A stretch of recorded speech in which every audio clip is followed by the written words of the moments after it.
மகர ராசிக்கு 2025 சூப்பர் நேரம் சொல்லலாம். ஏன்னா சனி பகவானுடைய பார்வை 5 வருஷம் கடுமையான பார்வை. ஆளாகப்பட்ட ஆண்டவனுக்கே தொண்டு செய்யக்கூடிய அர்ச்சகராயிருந்தாலும் சரி, கோயில் சம்பந்தப்பட்ட கோயிலுள்ளேயே பிரகாரத்துக்குள்ளே வேலை செய்யறவங்க இருந்தாலும் சரி, 5 வருஷம் உங்களுக்கு பிரச்சனை தான். இனிமே நல்லா இருப்பீங்க. நல்ல சம்பளம் கிடைச்சு, நல்ல வேலை தெளிவான அமைப்பு கிடைச்சு, சுபகாரியங்கள் தடப்பட்ட சுபகாரியங்கள் நடக்கக்கூடிய தன்மை உங்களுக்கு வரப்போகுது. அகமகிழ்ந்து வாழக்கூடிய தன்மை மகர ராசிக்குத்தான். அரசனை போல வாழக்கூடிய தன்மை மகர ராசிக்குத்தான்.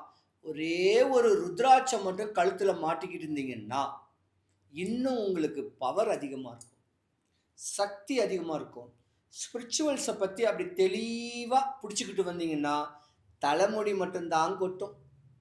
இனிமே நீங்கள் நல்ல ட்ரெஸ்ஸு போடக்கூடிய தன்மை வருது, நல்ல தெளிவான அமைப்பு வாழக்கூடிய அமைப்பு வருது. இந்த மகர ராசியருடைய பொறுத்தவரைகளுக்கும் தன்னுடைய பிள்ளைங்களுக்கு நல்ல உயர்ந்த இடத்துலேருந்து, வெளி இடத்துலேருந்து, பெரிய இடத்துலேருந்து மணமகன் கிடைக்கக்கூடிய வாய்ப்புகள் நிறையா வருது.